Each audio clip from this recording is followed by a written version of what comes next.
Dear learners, today I would like to discuss about a topic from the textbook First Flight of class 10. The topic is Nelson Mandela, which is taken from an autobiography named Long Walk to Freedom, written by Nelson Mandela. Dear learners, you know Mandela was born in 18 July in 1918 in South Africa. He was called the father of the nation of South Africa, as our Gandhi in India. Before going through this lesson, I would like to discuss some words and meanings which will help you to understand the lesson. মৰমৰ ছাত্ৰ-ছাত্ৰীসকল, এই লেসনটো সাধাৰণতে বহুত ছাত্ৰ-ছাত্ৰীয়ে কোৱা শুনা যায় যে খুবই টান, ইয়াৰ ৱৰ্ড মিনিংবিলাক খুবই টান বুলি কিছুমান ছাত্ৰ-ছাত্ৰীয়ে কোৱা শুনিবলৈ পোৱা যায়, কিন্তু প্ৰকৃতাৰ্থত সেয়া নহয়। আমি এই লেসনটো নিচেই সহজ কৰি ল'ব পাৰোঁ যদি আমি এই লেসনটোত থকা ৱৰ্ড মিনিংবিলাক বা এই লেসনটোৰ যিটো তাৎপৰ্য সিগনিফিকেন্স আমি যদি আমাৰ হৃদয়েৰে অনুভৱ কৰিবলৈ চেষ্টা কৰোঁ, আমাৰ ৰিয়েল লাইফত এপ্লাই কৰাৰ কাৰণে যদি আমি যত্ন কৰোঁ, তেতিয়াহ'লে আমি দেখিবলৈ পাম যে এই লেসনটো তেনেই সহজ। যিমান টান বুলি ভবা হয় তাৰ বিপৰীতটোহে আমি দেখিবলৈ পাম। আচল কথাটো হ'ল যে এই লেসনটোত থকা বিষয়বস্তুখিনি আমি আমাৰ ৰিয়েল লাইফত ইউজ কৰিব পাৰিব, জানিব লাগিব। তেতিয়াহ'লে এই টান বোলা শব্দটো নিশ্চয় আৰু মনলৈ নাহিব। তেতিয়াহ'লে আমি তো ৱৰ্ড মিনিঙৰ ফালে যাওঁ। মই আশা কৰিম তোমালোকে যেতিয়া লেসনটো চাবা বা ভিডিঅ'টো যেতিয়া চাবা, তেতিয়া কিতাপখন লগত লৈ বহিলে ভাল হ'ব। এইকাৰণেই ভাল হ'ব, মই কোৱা কথাখিনি বা ভিডিঅ'টোত দেখা পোৱা যিখিনি ৱৰ্ড মিনিং সেইখিনি কিতাপৰ লগত মিলাই চালে বুজিবলৈ যথেষ্ট সহায় হ'ব। তো ফাৰ্ষ্ট ৱৰ্ডটো আমি ডিছকাছ কৰিম, সেয়া হ'ল এপাৰ্থেইড। It is an important word in this lesson. So what do you mean by apartheid? Apartheid is a political system that separates people according to their race. জাতি সম্প্ৰদায়ৰ নামত ভাগ ভাগ কৰা যিটো ৰাজনীতি তাকে কোৱা হয় এপাৰ্থেইড। আমি অসমীয়াত যদি ইয়াক বুজিবলৈ লওঁ তেতিয়াহ'লে আমি কি বুলি ক'ম? জাতিভেদ প্ৰথা। কিন্তু এইখিনিতে এটা কথা জানিব লাগিব, জানি থোৱা ভাল হ'ব যে দক্ষিণ আফ্ৰিকাত আচলতে বৰ্ণ বৈষম্যহে দেখিবলৈ পোৱা গৈছিল। মানুহৰ শৰীৰৰ ছালৰ ৰঙৰ ওপৰত নিৰ্ভৰ কৰি তাত যিটো ভেদাভেদ চলি আছিল তাৰ কথাহে ইয়াত এই লেসনটোত কোৱা হৈছে। গতিকে এপাৰ্থেইড শব্দটো আমি হৃদয়েৰে অনুভৱ কৰিব লাগিব যে জাতি বৰ্ণৰ নামত ভাগ ভাগ কৰা যিটো ৰাজনীতি তাৰ কথা কোৱা হৈছে। আৰু যিটো বস্তু সাধাৰণতে আমি মানে এৰাই চলাটো ভাল। ঠিক তেনেকৈ আৰু এটা ৱৰ্ড আছে আউটলছ। আউটলছৰ মিনিংটো হ'ল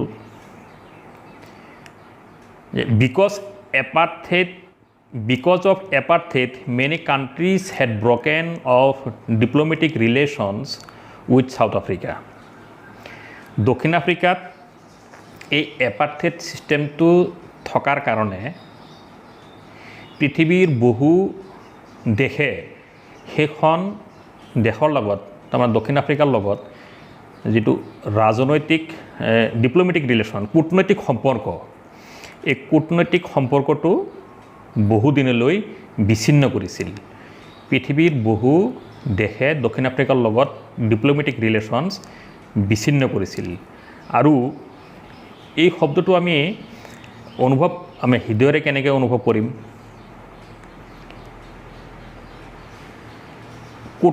কূটনৈতিক সম্পৰ্ক বিচ্ছিন্ন হোৱাৰ কাৰণে দক্ষিণ আফ্ৰিকাৰ আৰ্থসামাজিক দিশ যথেষ্ট পৰিমাণে অৱনতি হৈছিলে সেই দেশখনে যথেষ্ট আৰ্থিক দুৰৱস্থাত ভুগিব লগা হৈছিলে আৰু ইয়াৰ গুৰিতে আছিলে এপাৰ্থেইড ছিষ্টেমটো আৰু এই ছিষ্টেমটো থকাৰ কাৰণেই তাতে বিশ্বৰ বহু দেশে বহুদিনলৈ কূটনৈতিক সম্পৰ্ক বিচ্ছিন্ন কৰিছিল আৰু এনেকুৱা পৰিৱেশ হোৱাটো আমি কেতিয়াও কামনা কৰিব নোৱাৰোঁ এখন দেশৰ কাৰণে ঠিক তেনেকৈ আৰু এটা শব্দ আছে এক্সট্ৰা অৰ্ডিনাৰী হিউমেন ডিজাষ্টাৰ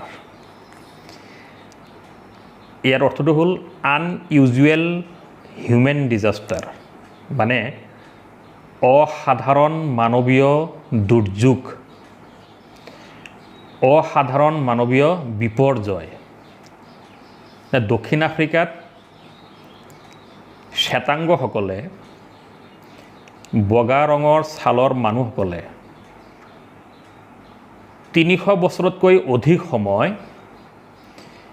কৃষ্ণাংগসকলৰ ওপৰত শাসন চলাইছিলে অকল শাসনেই নহয় কৃষ্ণাংগসকলক কোনো ৰাজনৈতিক অধিকাৰ কোনো সামাজিক অধিকাৰ দিয়া হোৱা নাছিল তেওঁলোকক সকলো দিশতেই বঞ্চিত কৰা হৈছিল আৰু এইটো কৰাৰ কাৰণে তাতে অসাধাৰণ মানৱীয় বিপৰ্যয়ৰ সৃষ্টি হৈছিল সেই কথাটোকে নেলছন মেণ্ডেলাই তেওঁৰ লং ৱাক টু ফ্ৰীডম নামৰ যিখন আত্মজীৱনী অটোবায়োগ্ৰাফি তাতে তেওঁ উল্লেখ কৰিছে extraordinary human disaster it was lasted too long more than 300 years গতিকে এনেধৰণৰ কিছুমান শব্দ আমি যদি হৃদয়েৰে অনুভৱ কৰিব চেষ্টা কৰোঁ তেতিয়াহ'লে যিটো টান বুলি কোৱা হয় লেচনটো টান সেইটো কেতিয়াও সেই প্ৰশ্নটোৰ কেতিয়াও মনলৈ নাহে নেক্সট কাম to next word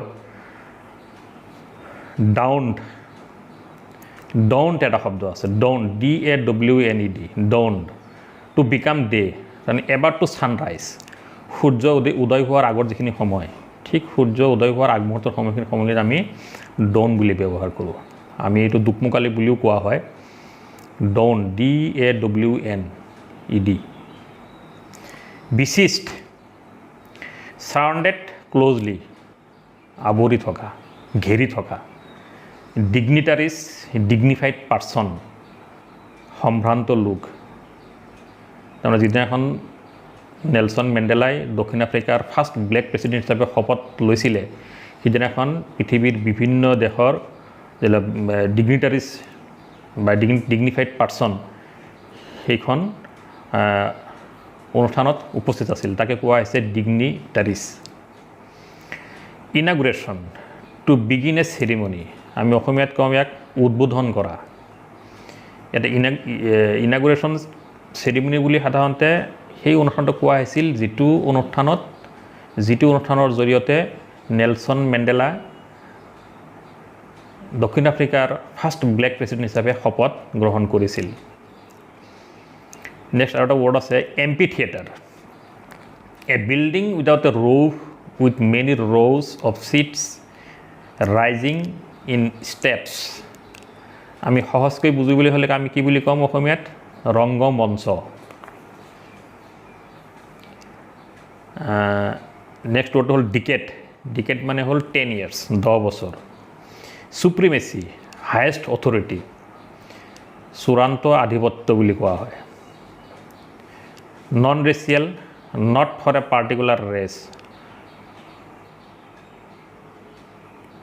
uphold to sustain ধাৰণ কৰা বা গ্ৰহণ কৰা ডেভোট টু ডেডিকেট সমৰ্পণ কৰা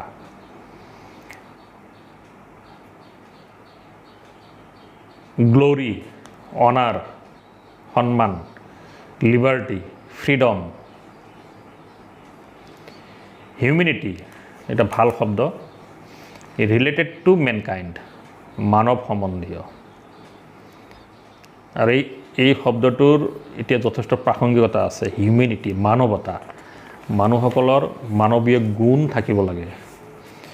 আমি সকলো জাতি গোষ্ঠী ধৰ্ম নিৰ্বিশেষে সকলো মানুহক আমি মানৱীয় দৃষ্টিকোণেৰে দৃষ্টি দিব লাগে, আমি চাব লাগে। সেই কথাটো নেলছন মেণ্ডেলাই তেওঁৰ আত্মজীৱনীত উল্লেখ কৰিছিল। গোটেইবিলাক কথা আমি যদি হৃদয়ৰ অনুভৱ কৰিবলৈ যত্ন কৰোঁ, তেতিয়াহ'লে মই ভাবোঁ যিটো ধাৰণা তোমালোকৰ মনত উদয় হয়, লেচনটো খুব টান লাগে, সেইটো কেতিয়াও আৰু মনলৈ নাহিব। নিশ্চয় সহজ হ'ব, সহজ অনুভৱ কৰিবা। ইমানচিপেশ্যন এটা শব্দ আছে, ইমানচিপেশ্যন, ফ্ৰীডম ফ্ৰম ৰেষ্ট্ৰিকশ্যন, বন্ধনৰ পৰা মুক্ত বা দাসত্বৰ পৰা মুক্ত। এই দাসত্ব বোলা শব্দটো বণ্ডেজ, ৰেষ্ট্ৰিকশ্যন, দাস বুলি ক'লে আমি জানো, তোমালোকে জানা যে দাসবিলাকৰ জীৱনৰ যিটো ইতিহাস, তেওঁলোক কোনো ফালৰ পৰাই স্বাধীন নহয়, পৰাধীন। তো পৰাধীন জীৱন জানো ভাল, মানুহে পচন্দ কৰে? সেইটো সেই সময়ত দক্ষিণ আফ্ৰিকাত চলি আছিল বা বিশ্বৰ বিভিন্ন দেশত চলি আছিল। বণ্ডেজ, স্লেভাৰী, দাসত্ব, পভাৰ্টি, পৌৰ, দৰিদ্ৰতা। দৰিদ্ৰতাটো হ'ল আজিকালি মানুহৰ আটাইতকৈ ডাঙৰ ব্যাধি। দৰিদ্ৰতাৰ কাৰণে বিভিন্ন ধৰণৰ অসামাজিক কামবিলাক আমি সমাজত দেখিবলৈ পাওঁ। সেইকাৰণে আমি দৰিদ্ৰতা নিৰ্মূলকৰণৰ কাৰণে আমি আপ্ৰাণ চেষ্টা কৰিব লাগে। মানুহে কি কৰে সাধাৰণতে? জ্ঞান আহৰণৰ লগে লগে দৰিদ্ৰতা নিৰ্মূলৰ কাৰণেও আমি যত্ন ল'ব লাগে। তেতিয়াহ'লে আমি আমাৰ মানুহৰ জীৱনৰ যিবিলাক কৰণীয় কাম, ভাল কাম সমাজৰ কাৰণে, দেশৰ কাৰণে, তেতিয়াহ'লে মানুহে খুব সুন্দৰভাৱে কৰিব পাৰে। ডিপ্ৰাইভেশ্যন, নট হেভিং ৰাইটফুল বেনিফিটছ, তাৰমানে বঞ্চিত হোৱা, নিজৰ অধিকাৰৰ পৰা বঞ্চিত হোৱা। ডিছক্ৰিমিনেশ্যন, ট্ৰিটেড ডিফাৰেণ্টলি অৰ আনফেভাৰেবলি, ভেদাভেদ। অপ্ৰেশ্যন, হাৰ্শলি, অত্যাচাৰ। মানুহৰ ওপৰত কেতিয়াবা কি কৰা হয়, এচাম মানুহে আন এচাম মানুহৰ ওপৰত, যিবিলাক দুৰ্বল শ্ৰেণীৰ মানুহ, সেইবিলাক মানুহৰ ওপৰত কি কৰা হয়, কেতিয়াবা অত্যাচাৰ কৰিবলৈ আমি দেখিবলৈ পাওঁ। সেইটোক মেণ্ডেলাই তেওঁৰ আত্মজীৱনীত অপ্ৰেশ্যন বুলি উল্লেখ কৰিছে। অপ্ৰেশ্যন, অত্যাচাৰ, harshly. Spectacular array, an impressive display or colourful and attractive display, অতি প্ৰভাৱশালী, অতি সুন্দৰ প্ৰদৰ্শন। Pinpoint, look at something exactly, সঠিককৈ দেখুওৱা, পিন পইণ্ট বুলি কওঁ আমি, সঠিককৈ উপস্থাপন কৰা। প্ৰেচিশ্যন, একিউৰেচি, ইয়াৰ মিনিংটো একে হয়, সঠিক। Loyalty, ফেইথফুলনেছ or respect to the authority, যাক আমি ৰাজভক্তি বুলি কওঁ। এই শব্দটোৰ এটা তাৎপৰ্য আছে।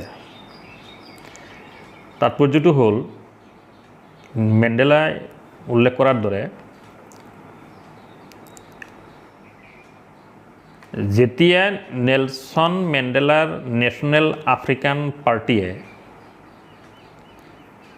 আফ্ৰিকাৰ 400 ছিটৰ ভিতৰত 252টা ছিটত জয়লাভ কৰি তেওঁ যেতিয়া প্ৰথম কৃষ্ণাংগ ৰাষ্ট্ৰপতি হিচাপে দক্ষিণ আফ্ৰিকাত শপত গ্ৰহণ কৰিছিলে, সেই শপত গ্ৰহণ অনুষ্ঠানত দক্ষিণ আফ্ৰিকাৰ ডিফেন্সৰ যিবিলাক চিফ আছিল, মুখ্য বিষয়া আছিল,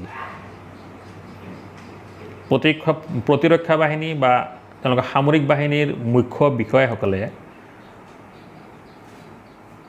তেখেতক অতি ভক্তি সহকাৰে গ্ৰহণ কৰিছিলে। তেওঁৰ প্ৰতি শ্ৰদ্ধা প্ৰদৰ্শন কৰিছিলে আৰু যিটো নেকি অতি প্ৰয়োজন।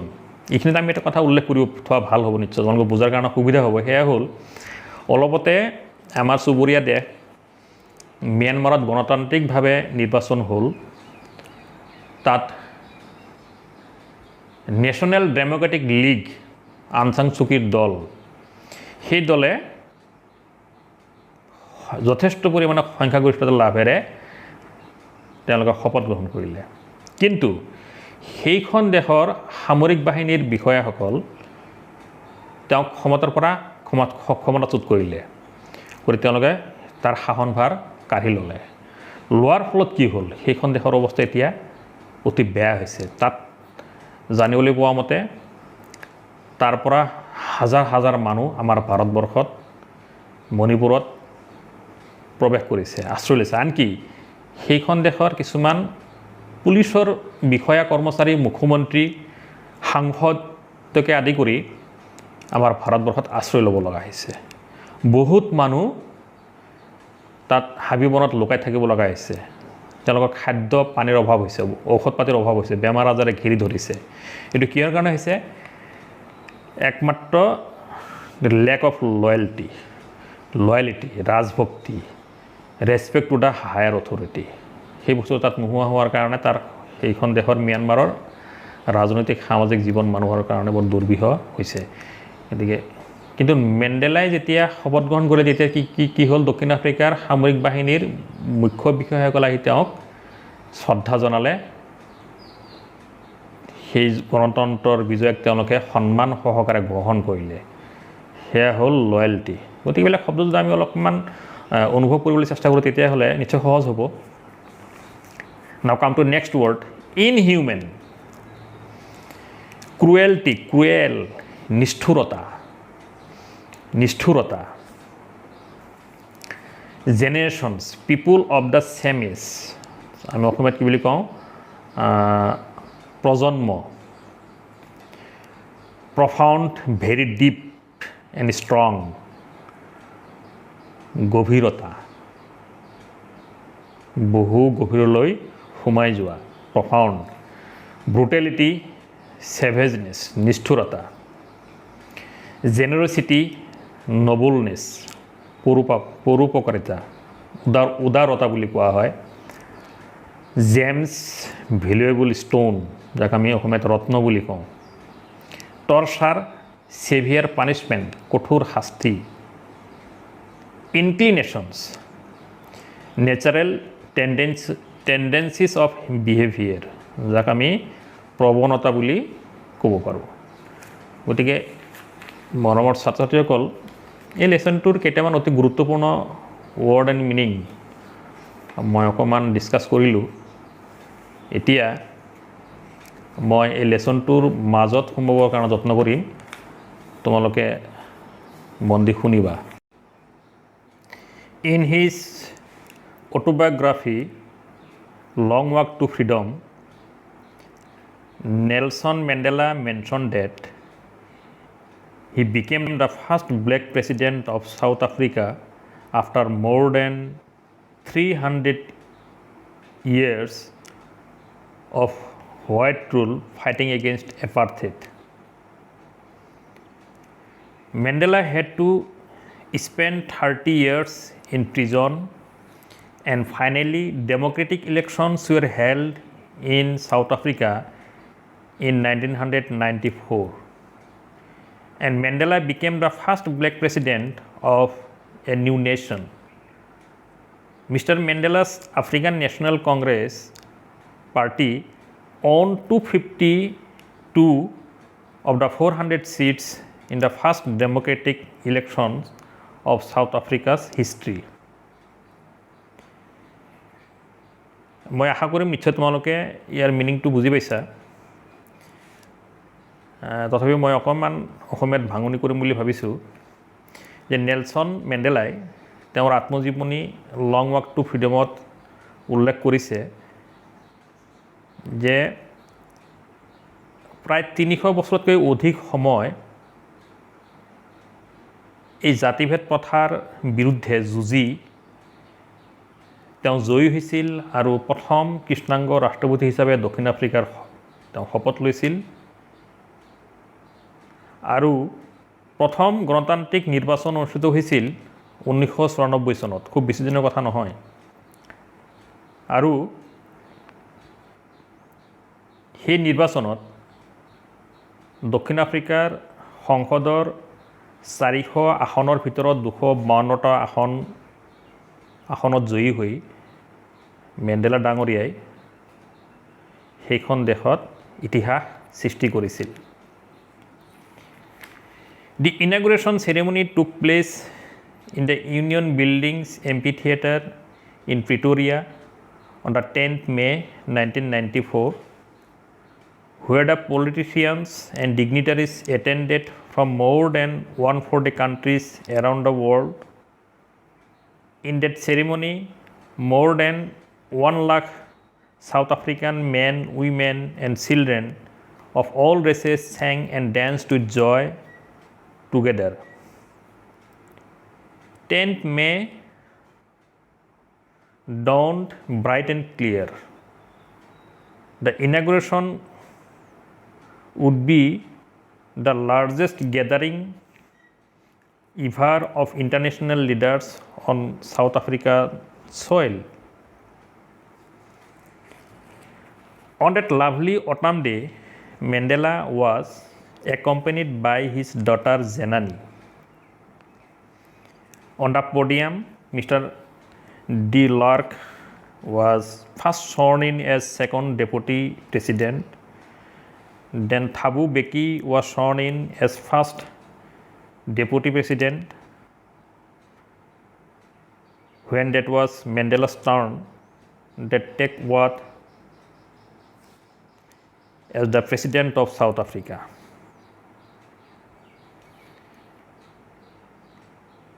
Mandela pledged to obey and uphold the Constitution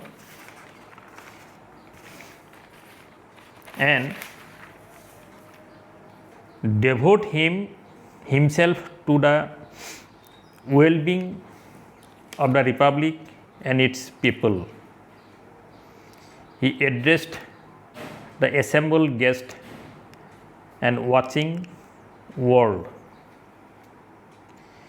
In the last part of his address, Mandela mentioned, "Never, never and never again shall it be that this beautiful land will again experience the oppression of one by another. The sun shall never set on so glorious a human achievement. Let freedom reign. God bless Africa." মৰমৰ ছাত্ৰ ছাত্ৰীসকল, Mandela ডাঙৰীয়াই 1994 চনৰ 10 মে তাৰিখে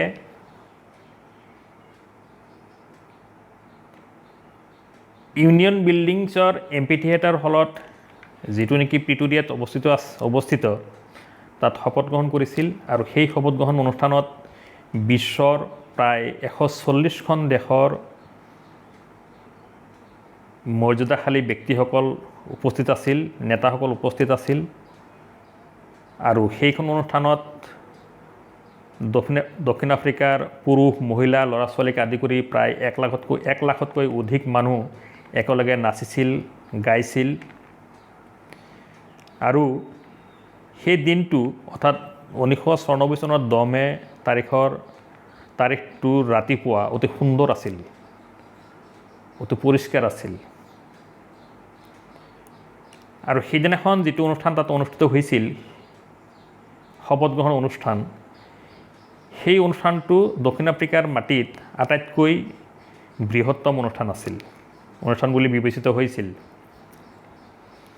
আৰু সেই শপত গ্ৰহণ অনুষ্ঠানত নেলছন মেণ্ডেলাক তেখেতৰ জীয়েক, যাৰ নাম আছিল জেনানীয়ে সংগ দিছিল। আৰু পোনপ্ৰথমবাৰৰ কাৰণে মিষ্টাৰ ডি লাৰ্ক নামৰ ব্যক্তি এজনে দ্বিতীয় ডেপুটি প্ৰেছিডেণ্ট হিচাপে শপত গ্ৰহণ কৰিছিল।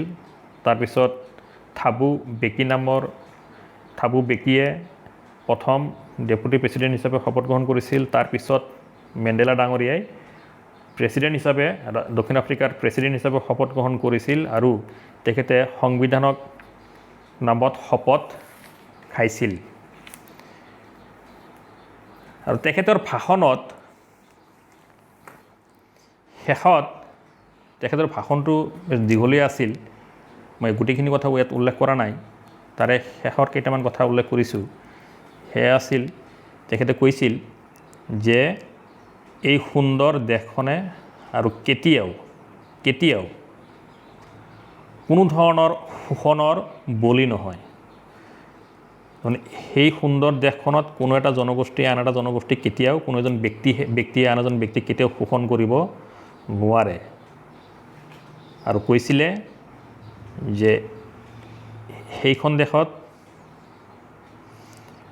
মানৱীয় সফলতা যিটো গৌৰৱ সেইটো কেতিয়াও মাৰ নাযায়।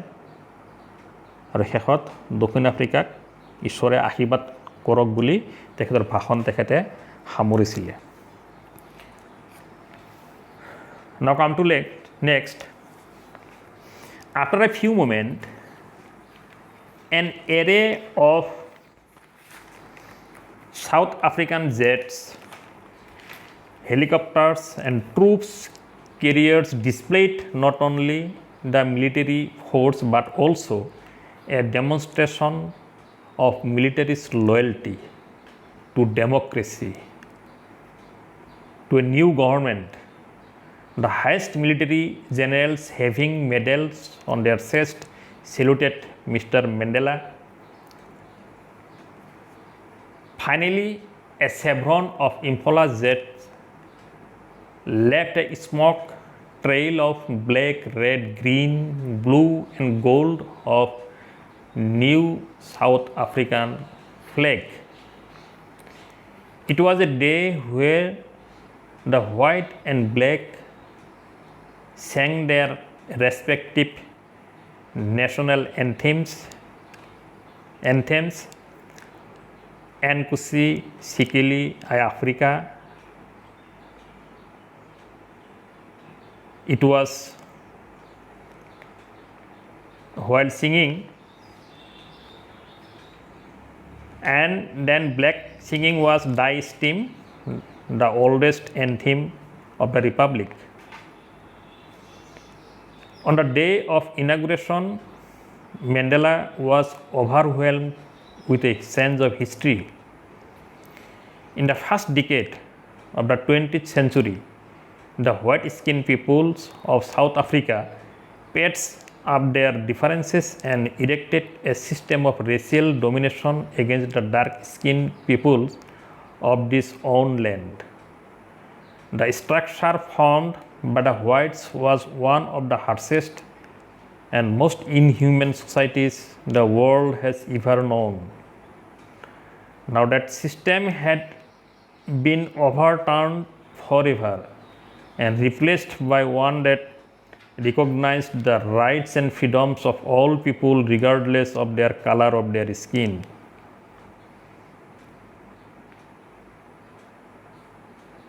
South Africa could see that important day after the sacrifice of countless of the people.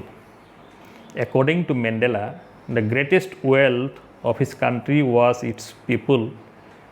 His country produced men of such extraordinary courage, wisdom and generosity.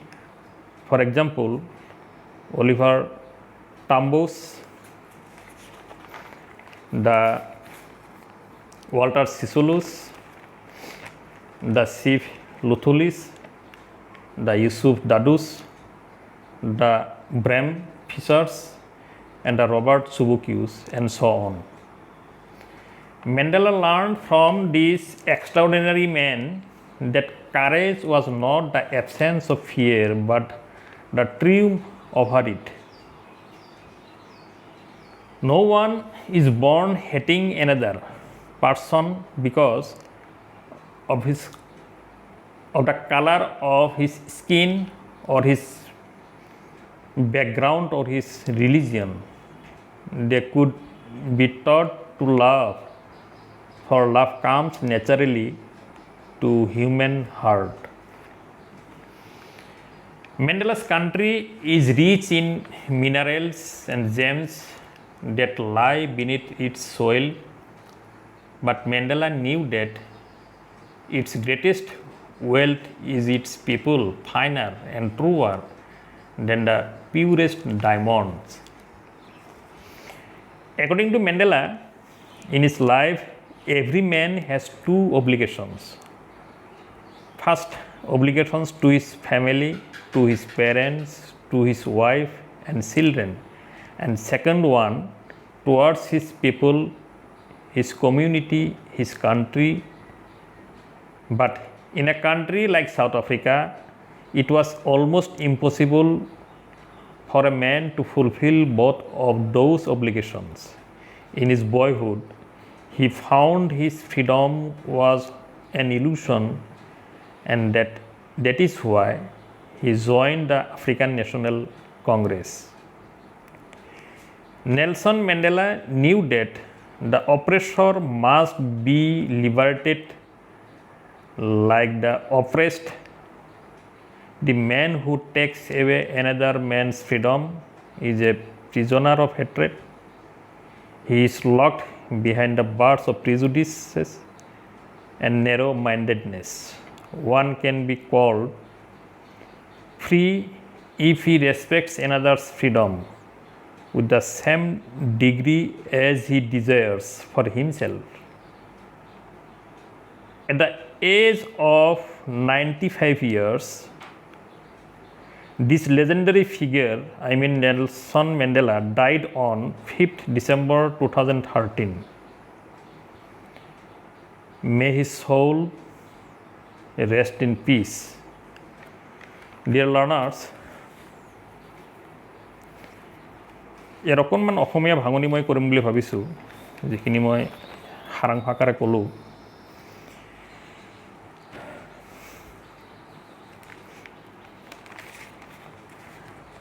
মেণ্ডেলাই শপত লোৱাৰ কিছু সময় পিছতেই দক্ষিণ আফ্ৰিকাৰ জেট, হেলিকপ্টাৰ আৰু অন্যান্য আকাশী যানবিলাকে যিবিলাক দক্ষিণ আফ্ৰিকাৰ সামৰিক বাহিনীয়ে ব্যৱহাৰ কৰিছিল, সেই আকাশী যানবিলাকৰ দ্বাৰাই আকাশত এটা সুন্দৰ পৰিৱেশৰ সৃষ্টি কৰিছিল, এটা সুন্দৰ প্ৰদৰ্শনী দেখুৱাইছিলে। আৰু দক্ষিণ আফ্ৰিকাৰ সামৰিক বাহিনীৰ বিষয়াসকলে তেওঁলোকৰ বুকুত মেডেল পৰিধান কৰি মেণ্ডেলা ডাঙৰীয়াক চেলুট কৰিছিলে, যিটো মই ইয়াৰ অৰ্থ যিটো ৱৰ্ড মিনিং ভাঙনি কৰিছিলোঁ তেতিয়া অকণমান কৈছিলোঁ যে লয়েলিটি শব্দটো তেওঁলোকে সেই লয়েলিটি, ৰাজভক্তি মেণ্ডেলা ডাঙৰীয়াক দেখুৱাইছিলে। আৰু সেই অনুষ্ঠানটোত দক্ষিণ আফ্ৰিকাৰ শ্বেতাংগ আৰু কৃষ্ণাংগসকলে দুটা জাতীয় সংগীত গাইছিলে। আমি সাধাৰণতে জাতীয় সংগীত এটাহে গাওঁ, আমাৰ ভাৰতবৰ্ষত আমি এটা জাতীয় সংগীত গাওঁ, কিন্তু দক্ষিণ আফ্ৰিকাত দুটা জাতীয় সংগীত আছিলে, কৃষ্ণাংগসকলৰ কাৰণে এটা, শ্বেতাংগসকলৰ কাৰণে এটা। তেওঁলোকে একেলগে সেই জাতীয় সংগীত, ৰাষ্ট্ৰীয় সংগীত তেওঁলোকে পৰিৱেশন কৰিছিলে। সেই পৰিৱেশটো অতি সুন্দৰ আছিল, অতি মনোৰম দৃশ্য আছিল। বিশেষকৈ আকাশত যেতিয়া ইম্পলা জেটে ৰং বিৰঙৰ, যেনেকুৱা ক'লা, ৰঙা, সেউজীয়া, নীলা আৰু সোণালী ৰঙৰ ধোঁৱা এৰিছিল আকাশত, সেই দৃশ্যটো বৰ মনোৰম আছিল। আৰু সেই দিনটোত মিষ্টাৰ মেণ্ডেলাই অতিকৈ অভিভূত হৈছিল, অতিকৈ আনন্দিত হৈছিল, আৰু তেওঁ কৈছিল it was for his a historic day, change of history বুলি কৈছিলে। আৰু 20 শতিকাৰ প্ৰথম দশকত এই হোৱাইট স্কিন মানুহবিলাকে দক্ষিণ আফ্ৰিকাত ডাৰ্ক স্কিন মানুহবিলাকৰ ওপৰত যথেষ্ট বিভিন্ন ধৰণে অন্যায় অত্যাচাৰ কৰিছিল আৰু সেই অন্যায় অত্যাচাৰৰ পৰা মেণ্ডেলাই তেওঁলোকক মুক্তি দিছিল আৰু সকলোকে এক সুশাসনৰ জৰিয়তে সমদৃষ্টিৰে তেওঁ শাসন কৰিব বুলি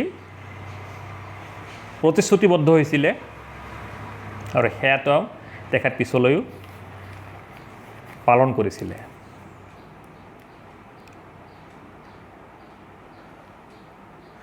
আৰু দক্ষিণ আফ্ৰিকাৰ যিটো শাসন গণতান্ত্ৰিক শাসন ব্যৱস্থা যে মেণ্ডেলাৰ দিনত দেখিবলৈ পোৱা গৈছিল মেণ্ডেলা ডাঙৰীয়াই উল্লেখ কৰিছে যে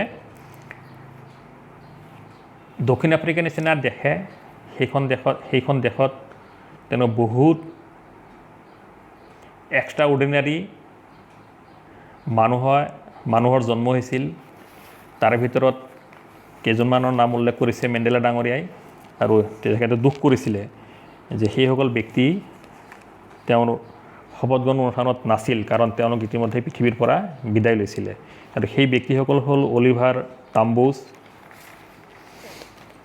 Walter Sisulu's chief Luthuli's Yusuf Dadoo's Bram Fischer's Robert Sobukwe's এইকেইজন মানুহৰ নাম মেণ্ডেলা ডাঙৰীয়াই উল্লেখ কৰিছিল আৰু তেখেতে এটা কথা কৈছিলে যে এই ব্যক্তিসকলৰ পৰা মেণ্ডেলাই সাহসৰ অৰ্থ কি হোৱাট ইজ কাৰেজ সাহসটো কি তাৰ প্ৰকৃত অৰ্থ তেওঁ বুজিবলৈ সক্ষম হৈছিল আৰু তেখেতে কৈছিলে যে courage was not the absence of fear but the triumph over it যে ভয়ৰ অনুপস্থিতিক আমি সাহস বুলি ক'ব নোৱাৰোঁ আমি ভয়ক জয় কৰাটোহে সাহস বুলি ক'ব পাৰোঁ এই কথাখিনি ইয়াৰ যিটো তাৎপৰ্য সেই ব্যক্তিসকলৰ পৰাই মেণ্ডেলাই শিকা বুলি উল্লেখ কৰিছিল আৰু তেখেতে কৈছিলে যে আজিৰ পৰা এইখন দেশত কোনো এজন মানুহে আন এজন মানুহক কোনো এটা সম্প্ৰদায় আন এটা সম্প্ৰদায়ক কেতিয়াও শোষণ কৰিব নোৱাৰিব সেইবুলি তেখেতে উল্লেখ কৰিছিলে আৰু মেণ্ডেলাই তেখেতে কৈছিলে যে মানুহৰ সাধাৰণতে দুটা দায়িত্ব থাকে প্ৰথম দায়িত্বটো হ'ল প্ৰত্যেকজন মানুহৰ দায়িত্ব থাকে কি যে তেওঁৰ পৰিয়ালৰ প্ৰতি তেওঁৰ পিতৃ মাতৃৰ প্ৰতি তেওঁৰ ঘৈণীয়েকৰ প্ৰতি আৰু ল'ৰা ছোৱালীৰ প্ৰতি তেওঁৰ প্ৰথম দায়িত্ব থাকে আৰু দ্বিতীয় দায়িত্ব এটা আছে মানুহৰ সেয়া হ'ল বিশেষকৈ তেখেতে মেলৰ কথা কৈছে যে টুৱাৰ্ডছ হিজ পিপুল হিজ কমিউনিটি হিজ কাণ্ট্ৰি যে নিজৰ পৰিয়াল ল'ৰা ছোৱালীৰ উপৰিও প্ৰত্যেকজন মানুহৰ প্ৰতি তেওঁৰ সমাজৰ প্ৰতি আৰু দেশৰ প্ৰতি এটা দায়িত্ব থাকে কিন্তু সেই সময়ত দক্ষিণ আফ্ৰিকাত সেই দায়িত্ব দুটা পালন কৰাটো অসম্ভৱ আছিল সাধাৰণ মানুহৰ কাৰণে বিশেষকৈ কৃষ্ণাংগসকলৰ কাৰণে যদি কৃষ্ণাংগসকলে তেনেকুৱা দায়িত্ব পালন কৰিবলৈ লৈছিলে তেওঁলোকক সমাজৰ পৰা সমাজচ্যুত কৰা হৈছিলে বিভিন্ন ধৰণৰ যন্ত্ৰণা দিয়া হৈছিলে আৰু তেখেতে আৰু এটা কথা উল্লেখ কৰিছে যে তেওঁৰ ল'ৰালি কালত তেখেতৰ যিটো স্বাধীনতা তেখেতে পাইছিল সেয়া আছিল এক হাতৰহে প্ৰকৃত স্বাধীনতা তেখেতে ভোগ কৰিব পৰা নাছিল আৰু সেইকাৰণেই তেখেত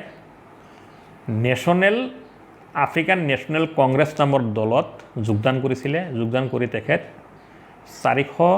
দক্ষিণ আফ্ৰিকাৰ সংসদৰ 400 ছিটৰ ভিতৰত 252টা ছিটত জয়লাভ কৰি তেখেতৰ নেতৃত্বত প্ৰথম গণতান্ত্ৰিক চৰকাৰ তেখেতে প্ৰতিষ্ঠা কৰিছিলে আৰু শেষত মেণ্ডেলা ডাঙৰীয়াই কৈছে যে যিবিলাক মানুহে আনক শোষণ কৰে তেওঁলোক নিজেই শোষিত হয় তাৰমানে আনক কষ্ট দিলে নিজেও কষ্টত ভুগিব লগা হয় তেখেতে উল্লেখ কৰিছে এজন মানুহে যদি আন এজন মানুহৰ স্বাধীনতা কাঢ়ি লয় তেওঁ হ'ল একচুৱেলি তেওঁ কি বুলি কৈছে প্ৰিজনাৰ অফ হেট্ৰেড তেওঁ ঘৃণাৰ পাত্ৰ তেওঁক মানুহে ঘৃণ কৰে আৰু সেই যিসকল মানুহে আনৰ স্বাধীনতা হৰণ কৰে তেখেতসকল প্ৰিজুডিচ কুসংস্কাৰ আৰু সংকীৰ্ণ মনৰ যিটো শিকলি তাত আবদ্ধ হৈ থাকে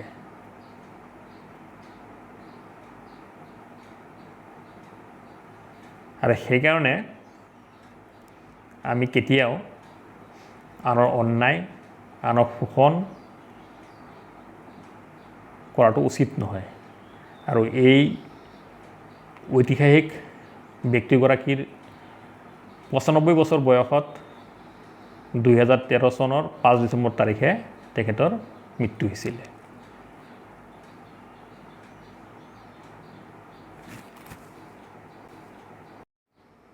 ডিয়াৰ লাৰ্নাৰ্ছ, মই আশা কৰিম তোমালোকে এই লেচনটো বুজিব পাৰিছা। যদি কিবা ডাউট আছে তেতিয়াহ'লে ভিডিঅ'টো পুনৰ চাবা, কমেণ্ট কৰিবা, লাইক কৰিবা আৰু এই ভিডিঅ'টো শ্বেয়াৰ কৰিবা আৰু মোৰ ইউটিউব চেনেল আসাম নলেজ কৰ্ণাৰটো ছাবস্ক্ৰাইব কৰি ল'বা। Thank U.